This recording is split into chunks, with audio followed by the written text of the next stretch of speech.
Hi, my name is Mark Mitchell. I've been an insurance advisor for 25 years. I'd like to share with you some fundamental insights about risk management, or what's commonly referred to as insurance. The world we live in is fraught with risk. Some risks have a greater probability of occurrence than others. For instance, consider an auto accident. In an auto accident, various types of insurance or risk policies might come into play, such as your auto insurance, property and casualty, health, or in the unfortunate event that a death occurs from the accident, life insurance. Let's consider something a little less gruesome, perhaps a downhill skiing accident that resulted in injuries. There, you might still have health insurance to pay for the injuries the individual sustained, but then there may also be an occurrence for disability insurance to come into play to help replace the income that might be lost during the recovery phase.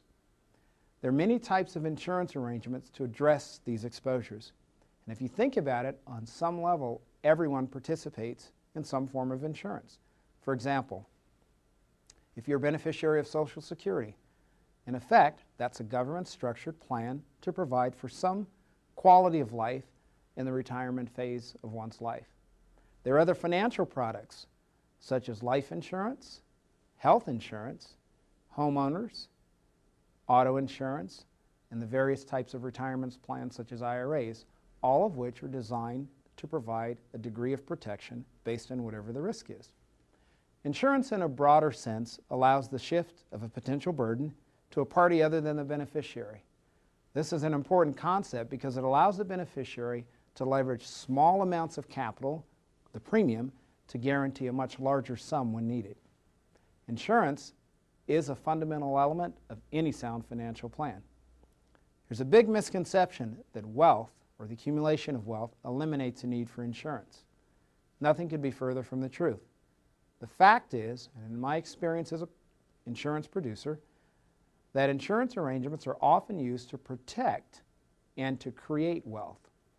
Let's look at a few situations to better understand this concept.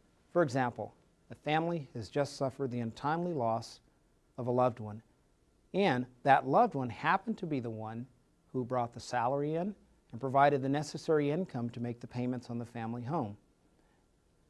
Unfortunately, there wasn't sufficient resources, the salary stopped, and now the family is faced with having a foreclosure on the home that they've owned for many years.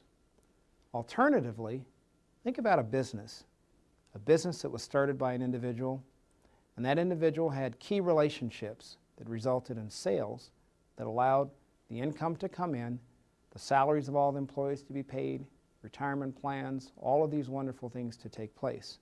But because that person is no longer here, those relationships are gone to the competition. In both of these instances, life insurance would have made a difference because it would have provided the necessary cash flow to ensure that everything stayed intact. Now, with what you have just seen, can you think of personal situations where insurance would make a difference? Personal financial planning at any level necessitates sound financial management. This requires a plan. You can start with the Life Financial Planning Pyramid. You can view the pyramid at the Life Foundation website at www.life-line.org. Any good financial plan consists of two aspects: protection and security, and accumulation. At the base or foundation of the pyramid is protection and security, which will include a variety of insurance products. The right products, no matter what happens, will guarantee that immediate and future financial needs can still be met. I have a client, or had a client, who was a stockbroker in one of the Twin Towers on September the 11th. He was an up-and-coming broker in this brokerage firm. Sadly, he was always too busy to implement the life insurance program that we had discussed. His attorney wanted him to have it, as did several members of his family, but he never had the time. On September the 11th, he lost his life. Worse than that, his pregnant wife had just completed law school, was looking for a position as she had just completed the bar, couldn't find anything in time to save the new home that they had just purchased. She lost it. She and the baby had to move in to live with parents. On a more personal note, when I was very young, my mother passed away prematurely. Leaving my father to fend for himself, to raise myself and my two younger siblings. Sadly, at the point that she realized that her illness was terminal, that she wouldn't recover, they attempted to apply for insurance. She was uninsurable.